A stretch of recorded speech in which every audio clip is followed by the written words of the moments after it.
Starting and running a business is hard, but you don't have to do it alone. Whether you're an established business owner or thinking about starting a side hustle to earn extra income, I am here to teach you how to show up as your unfiltered self, level up your business, and thrive as a mompreneur. Let's embrace the chaos and start enjoying the journey together. I'm Amy Traw, and you're listening to the Motivated Mompreneur Podcast. Welcome back into the Motivated Mompreneur Podcast. Today, I am joined by Lyndsi, and we are talking all about Facebook groups and how to really leverage those Facebook groups to move those followers, to move those in that group into paying clients. And I'll tell you what, this is really key to growing a business, and Lyndsi has mastered this. So with that being said, Lyndsi, I'm so excited to have you here today. Yeah, thanks for having me. Yes, absolutely. So tell us more about yourself, who you are, what you do, and how in the world did you end up here? Yeah, I am over in Arizona, first and foremost. I have twin boys, and I'm married, and we are originally from Chicago. We moved here about almost 8 years ago, but my story starts back in Chicago where I was doing the 9 to 5 thing, and I went to college, got the degree, did the thing, and I thought I was supposed to climb a corporate ladder. I had this vision. It's funny because I had this vision of like, how could I get to the CEO position, or how could I get to a high level? What could I do to climb to a high level? And that was not going the way I wanted it to go at all.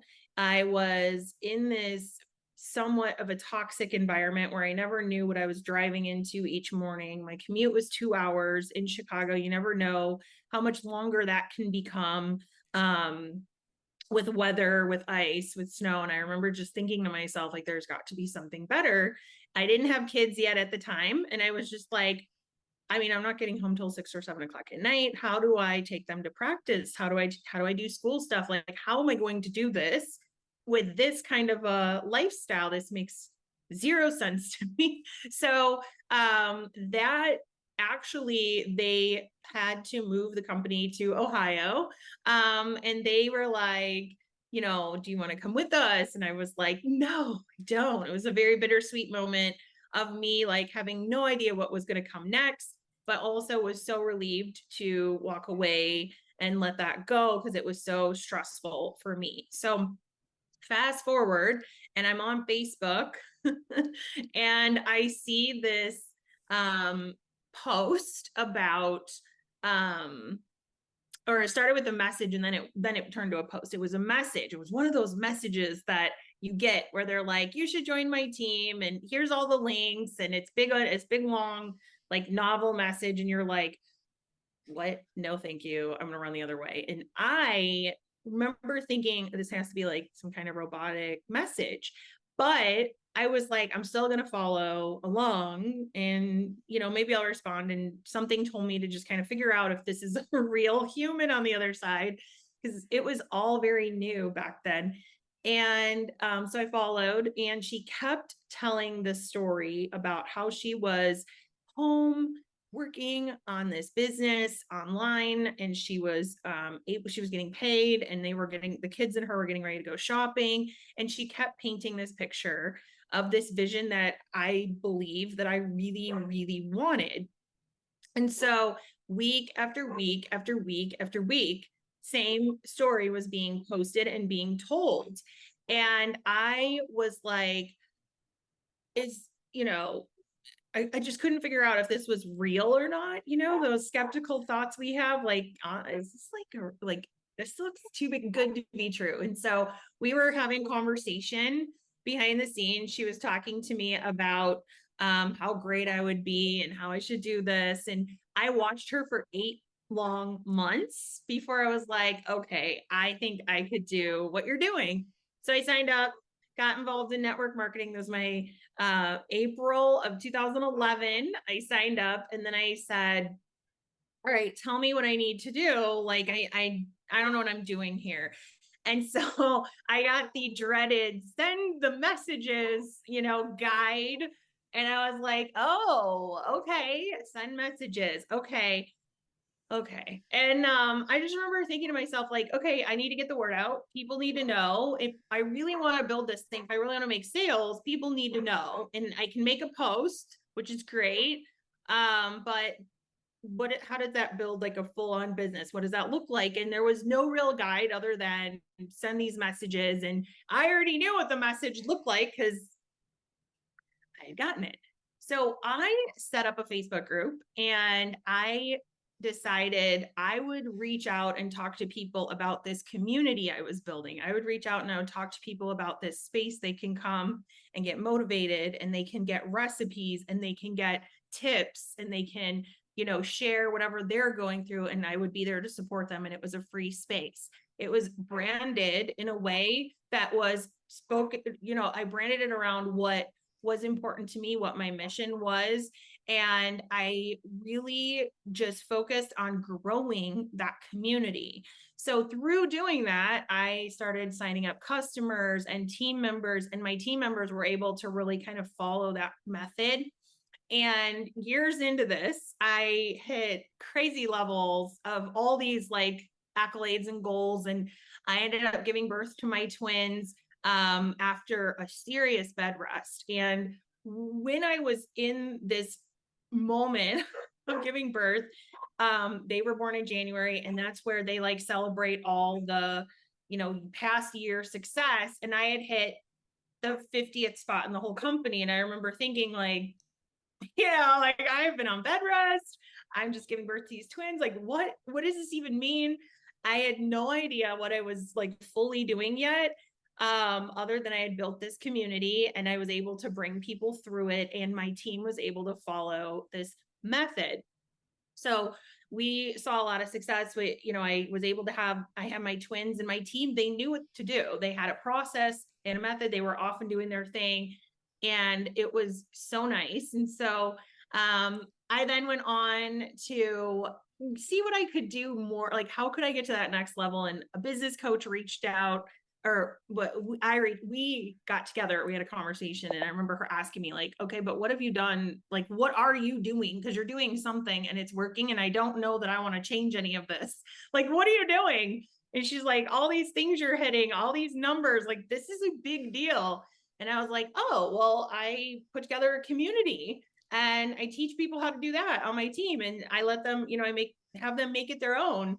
And they're able to bring customers and teammates and all that through the community. And she was like, and why are you not teaching this to everyone? And I was like, I really was in this space of like, I have nothing of value to share to help business owners at the time. Like they had asked me to speak on corporate type of calls and things like that. And I just was like, I have nothing to give. And she helped me realize and see like, I actually had a lot to give. I had a lot of knowledge from my experience to share. So I started to teach like leader teams and do calls and stuff like that, and started to teach this method to people. And I will tell you, it wasn't until May of this year that I put the method into a course and started to expand outside of my team and coach others. And even more so, which has been really cool. At first, it was all about coaching network marketers, but in creating a community for these people, I have found as a coach that even online coaches and course creators can create a community just like I've done, and see success through it. So here we are. So good. And so many of the things you just said really hit home. How many of us are going through the motions in our lives, just going to the 9 to 5? We feel stuck. We're working hours that we don't love. We're on these long commutes. We're just merely existing. Yeah. But we all had an event happen that's kind of that pivotal turning point. And at the time, it's hard and it's scary as heck when you're going through it. But looking back, it's like the best thing ever. It all makes sense looking back. And I think that sharing our journeys, which I appreciate you sharing your journey, it shows others that, you know what, it's okay. It's okay to change your mind. It's okay that you are questioning everything and have no clue what you're doing at the time, but you're just trusting and you're just moving forward. Like, okay, you know what? I've been watching this girl for 8 months.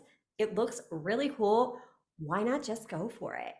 And that's the thing I think we forget so often as business owners is that there's people watching us that we have no idea are watching us that may be buying, you know, 6, 8, 10 months after they've come into our world.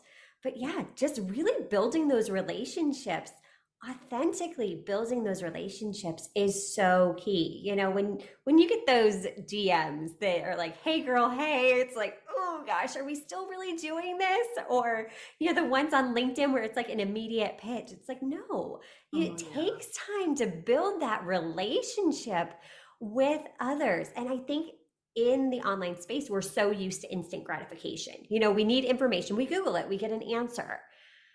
But business doesn't work that way. It takes nurturing, it takes Yeah. building that community. And that's where you've truly excelled.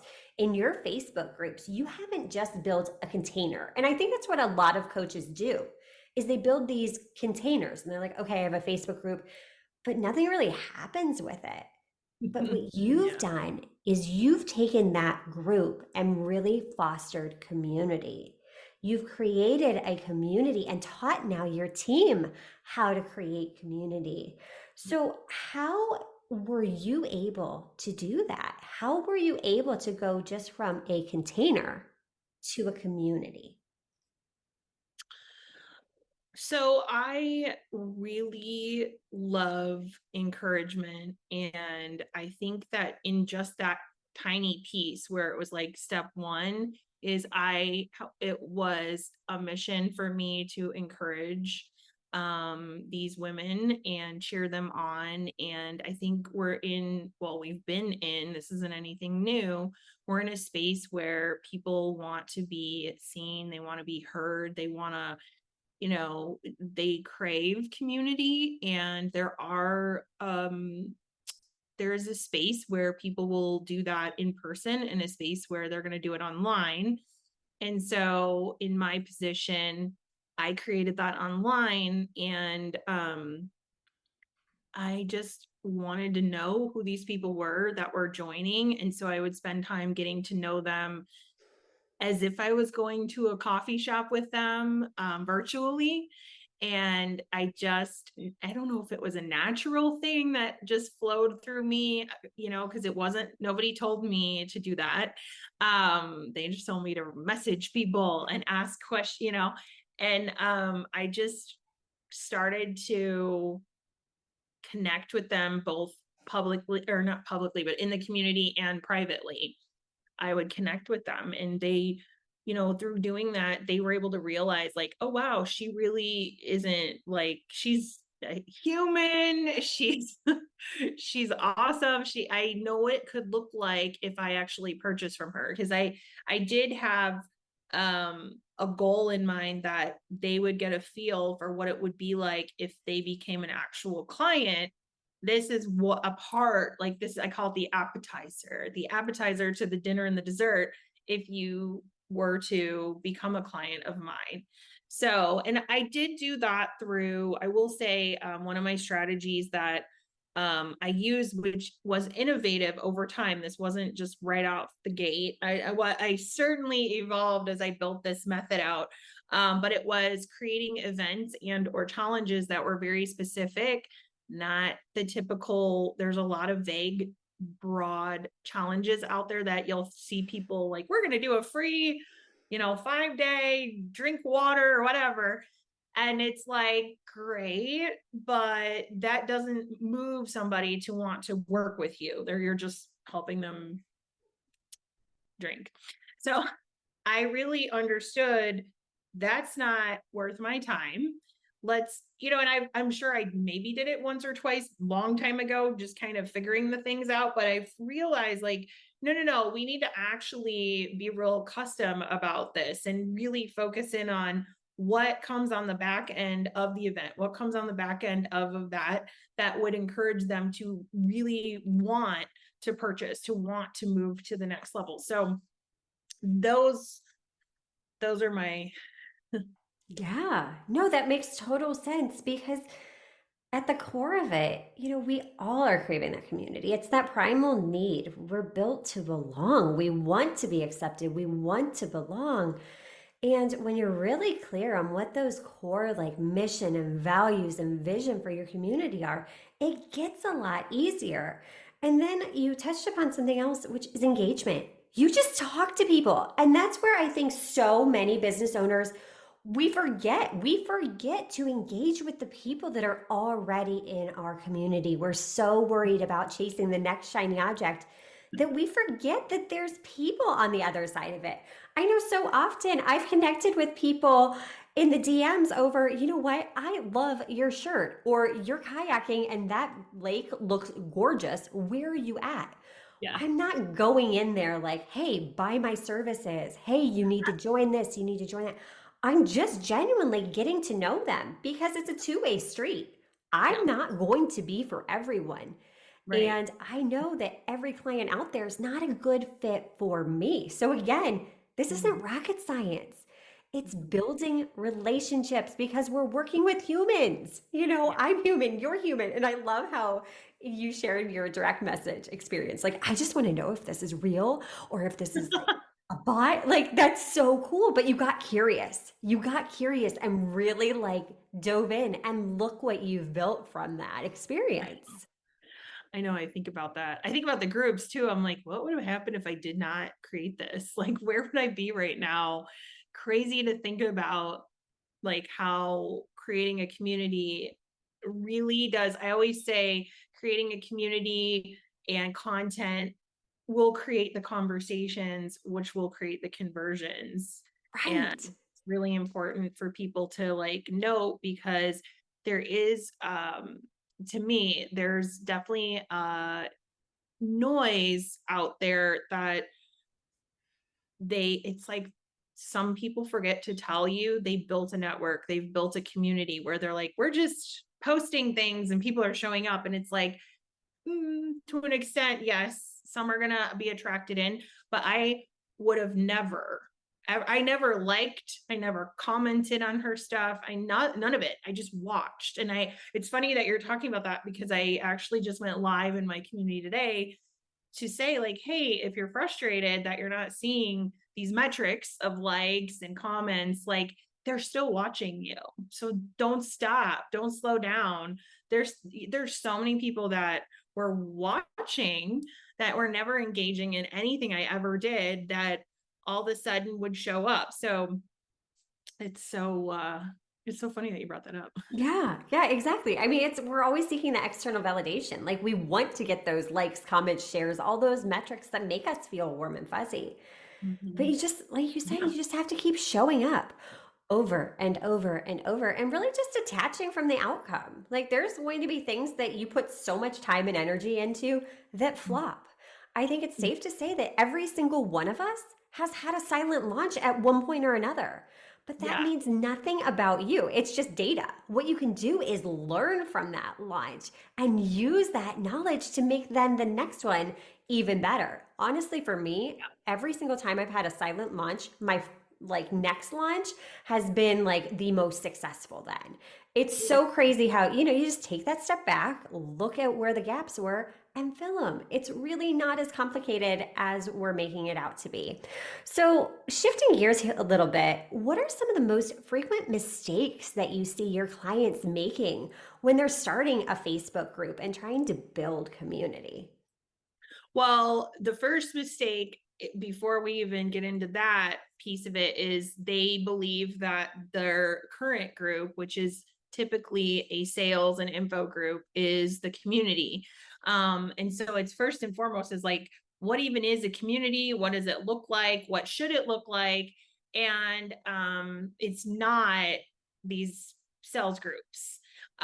They serve a purpose. I'm not saying you shouldn't use them. They are like a place holder for when people do want information, for people when people are interested, when they are ready, then yeah, sure, let's bring them in and you can have all your information for people and it can do the talking for you. But to take somebody who's you just met on wherever social in person wherever you meet them, and invite them into a community that's like, this is on sale, that's on sale, here's this product, here's that product. No. So that's the first mistake, is that is not a community. That is a sales and information group, not a community. A community that you want to create is going to be based around what do you want to talk about? And then to expand on that, if they have, as you launch this community, you also need to be careful and mindful of the content you are sharing in there. And what I mean by, and I don't mean like overthink it or it needs to be perfect. No, what I mean is be a human in there, because you could be creating a real community where it's not that type of info group, but all you're doing is talking about your products. And the other thing I find is they will name their group with the company name. And we don't want to do that because Facebook doesn't like that. So, because people can actually search the title of your community. And so you want to be thoughtful about like who is out there that could be searching for information. For example, I have someone I work with who it's really important that she shares about gut health. And then she has her products, but she also has like a coaching. She has two different things going on. We've got some products with network marketing and we've got a coaching business. And so she was like, nothing's happening over here. And the group was like named like something vibes, happy vibes, healthy vibes. And I'm like, what does that even mean? How does someone know what they're getting in that group if that's all we're naming it? And I'm like, people search, and if someone's to search gut health, your group's not going to pop up because it says healthy vibes or happy vibes. And so that's a big mistake a lot of people make, is they'll call it their green compass group, or they'll call it their Sensi squad type of group. And I'm like, no. Pull that out, brand it to what you want it to be, because Facebook doesn't let you search those for whatever reason. It doesn't like populate. And so you want to get creative with your name. And so I help people work on that, because then they'll feel like, what should I call it? That's such great advice, because people forget that that is searchable. You want to be naming your group something that people are searching for. And this doesn't even just go for Facebook groups. Like if you're starting a podcast, the same thing applies. When you're putting content out, the same thing applies. Even your main headline on Instagram has SEO keywords in it. So really make sure you're doing your research. I love that piece of advice, because it's so blatantly obvious, yet so frequently forgotten. So forgotten. Now, I think before we wrap up here, it's important to touch upon that, you've been in this since 2011. Yeah. Growth takes time. This wasn't just, okay, I quit my 9 to 5. The next day I woke up a millionaire. I think it's so important to let people know that fostering a true community isn't just an overnight process. It's going to take a lot of intentional engagement. What's your take on that? Yeah, my take is I took 8 months to say yes. And then I was in it and running right out the gate. Really just figuring some, strategies out in the beginning, and just took off and ran with my first business. And it's funny, I'm doing the same thing while I'm out here teaching people how to grow their Facebook group communities.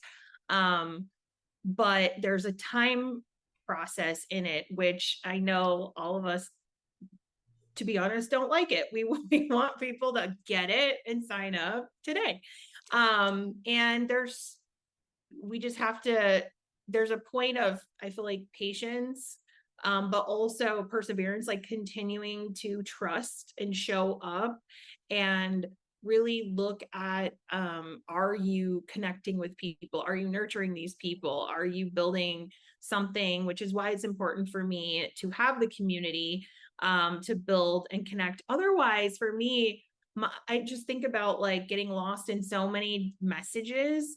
And there's something to be said about bringing your message to one space, one group, and really just being able to expand and have conversations beyond that. But all of this, we have to remember like the questions that these people are asking themselves, which I asked as well, is like, is this going to work for me? It's working for you. But if I still sometimes will do this when I'm looking for, the next coach to work with or something like that. And I'm like, I'm about to spend money. Is this going to work for me? Am I going to be able to, bring a return from this? And I think like, a newer person who's maybe just getting involved has no idea. They might not even be thinking that way just yet, but we have to just remember the big question they're asking is this going to work for me like it's worked for you? And so when you think about that message you want to put out there, you want to show them that you will be able to guide them in whatever you're offering, and that'll help them. But they're still going to be like, great for you. And it's going to take some time before they're really like, okay, I think this, I'm going to, this is going to work for me. Right. And honestly, it comes back to them making that decision, which we have no control over. Yeah. So Yeah, that's hard, not having the control over when they're going to be ready to buy. But again, it's just such a testament to showing up, continuing to stay the course, taking that consistent action and not giving up. Lyndsi, this was such a great conversation. Where can we learn more about you and your services? yeah, well, I have a Facebook group. I can share the link, where I work with online business owners, course creators, coaches, network marketers in showing you different tips for monetizing your Facebook group. I also am on Instagram, even though I love my Facebook groups, at Lyndsi Weise Official. And I'm spelled differently. I'm spelled Lyndssi. And then I can also I have a free guide for increasing engagement in your Facebook group that I can hand over if they're interested in just kind of reviewing what that looks like. Absolutely amazing. Everything will be linked up in the show notes, so be sure to check those out. Get into Lyndsi's world. And Lyndsi, thank you so much for being here today and sharing your Thanks for having wisdom. me. Yes, absolutely. And until next time, stop dreaming and start taking messy action. You've got this. Are you loving what you're hearing? Do us a favor and hit that subscribe button so you don't miss an episode.